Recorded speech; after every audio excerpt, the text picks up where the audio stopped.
నాకు ముఖ్యంగా బాగా పేరు రావడానికి కారణం 'తాళికట్టు శుభవేళ' పాట. ఆ పాట ఆచార్య ఆత్రేయ గారు రాశారు.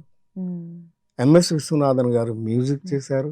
వారిద్దరి కలయికతో సక్సెస్ వస్తే దాన్ని ఆలాపించింది ఎస్పి బాలసుబ్రహ్మణ్యం గారు. మహానుభావుడు ఎక్కడున్నాడో కానీ నా అదృష్టానికి నాకు సోలో పాటలు ఎక్కువగా పాడారు ఆయన. అంతులేని కథలో గాని, తాళికట్టు శుభవేళ సాంగ్, అలాగే చట్టానికి కళ్ళు సినిమాలో చట్టానికి కళ్ళు లేవు తమ్ముడు, న్యాయానికి ఇల్లు లేదు ఎప్పుడు, ఎక్కడున్నదొక్కటే కొట్టి బ్రతకటం, దొంగ దొరై తిరగటం, అది సూపర్ హిట్ సాంగ్. అలాగే చాలా సినిమాల్లో నాకు మంచి మంచి పాటలు పాడారు ఆయన. ఇంకో పాట ఓహో అందాల రాసి ఆహా అలనాటి ఊర్వశి, అంగడి బొమ్మ, దాంట్లో కూడా హీరో నేనే. బి మధుసూదన్ రావు గారి డైరెక్షన్, అది సూపర్ హిట్ సినిమా. ఇలా అన్ని సినిమాలకి నాకు మంచి మంచి పాటలు పాడారు. ఆ మహానుభావుడికి ఏ విధంగా తలుచుకున్నా కూడా ఆయన రుణం తీర్చుకోలేము.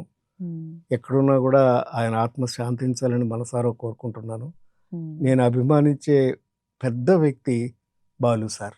ఆయన మన తెలుగు సినిమా ఇండస్ట్రీకి ఆయన ఒక అంటే ఎప్పటికీ ఎవరు మర్చిపోలేరు సార్. ఆ జనరేషన్ అయినా, ఈ జనరేషన్ అయినా, వచ్చే జనరేషన్ అయినా ఖచ్చితంగా ఆయన మర్చిపోలేరు ఎవరు అసలు. అంతటి మంచి మంచి పాటలు మనకి ఇచ్చారు ఆయన. జీర్ణించిపోయారు ఘంటసాల గారి తర్వాత ఆయనే. అవును, ఇద్దరు కూడా మహానుభావులు. తెలుగు సినిమాని ఎక్కడో పెట్టేశారు. అలాగే సుశీలమ్మ గారు. వీళ్ళ కాంబినేషన్లోనే నాకు అంతులేని కథ సినిమా అయిపోయిన తర్వాత ఇక నేను వెనుతిరిగి చూడలేదమ్మా.